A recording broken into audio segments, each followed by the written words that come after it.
Good morning, friends. It's morning time for me. It's before 5 a.m. Whenever you're listening to this, I hope that today is going to be an amazing day for you. And today we're going to talk about progress versus perfection. Now, everyone always runs to, if it's not perfect, I don't want it. I got to give 120%. Those are good things. I don't want to take that away from you. What I do want to do is give you a different perspective or an additional perspective on progress versus perfection. Now, I'm gonna spill the beans on this one, right? So, I set out this morning to podcast and had my camera ready, had everything ready the night before, so that I can just get in here in the morning, do my podcast, and then get off to work. All of a sudden, my camera is saying my card is full. I've cleared the card. There's no videos on the card. It won't work. Everything is going wrong. And I thought, just leave it for another day, or I can just go ahead and just do what I'm going to tell you to do, make some progress.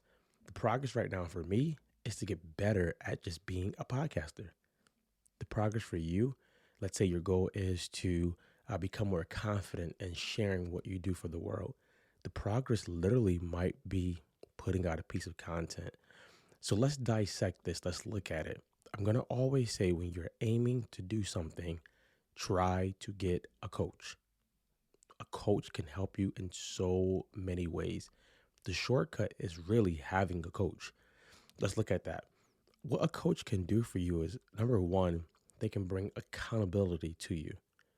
You don't realize how much time you waste when you don't have anybody that you're accountable to because you can fall to your own excuses so fast and you can fall to the habit of I'll do it tomorrow.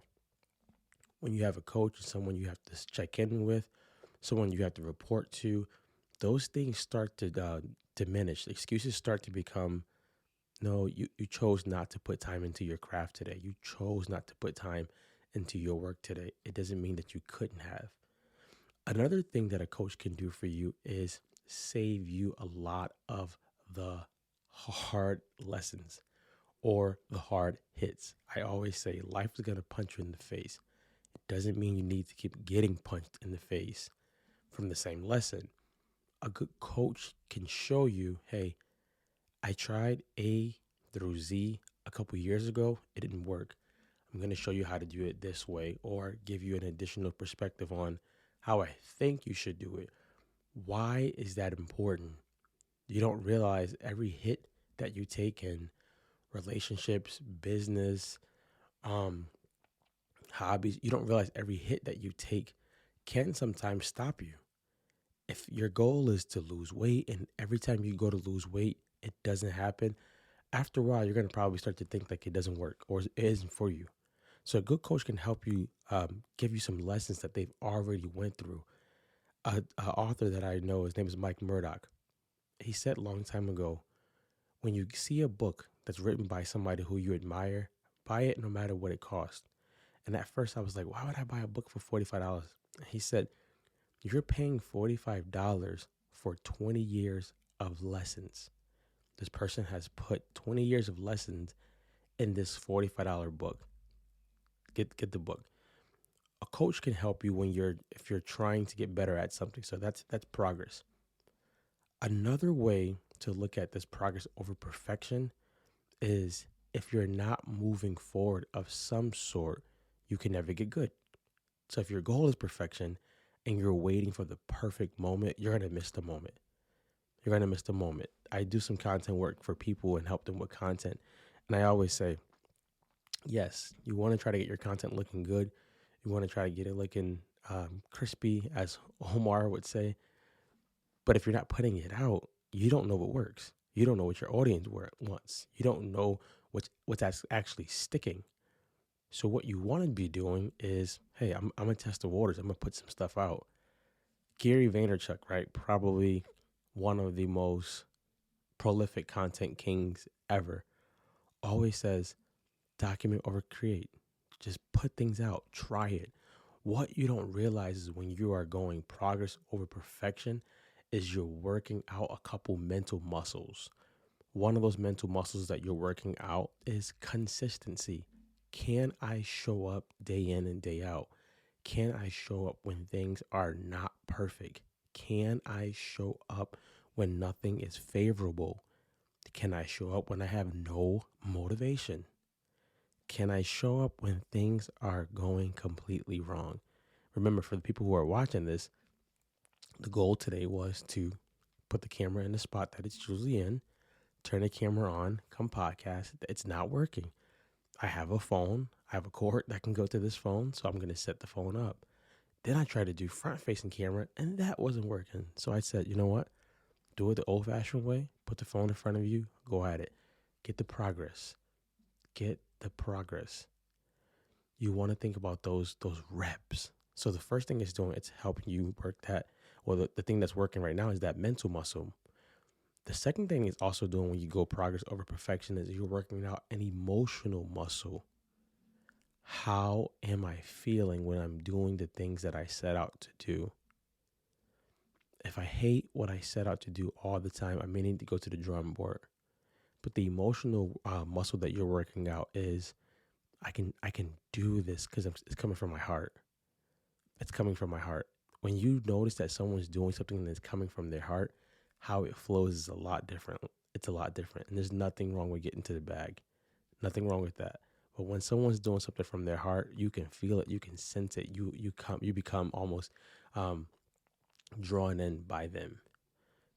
The last part for this progress over perfection is you're also overcoming imposter syndrome, or you're confronting imposter syndrome. What does that mean, Drew? Every time you go to do something new, imposter syndrome is going to show up. Every time you go to do something new, imposter syndrome is going to show up, and it's going to show up really, really hard, and it's going to show up often. It's going to tell you you have no business being up there. You have no business doing that. No one is listening to you. There are 80,000 more qualified people to do what you think you should be doing, and you should let them do that. You're not good enough. You don't speak well enough. You don't write well enough. You're not smart enough. It's going to tell you every flaw that you might have. That's okay. It's going to tell you every flaw that you might have. It's going to tell you every reason why it shouldn't work. So what I usually say or usually do when imposter syndrome comes up, cool. So let's go work out. You're coming for the ride with me.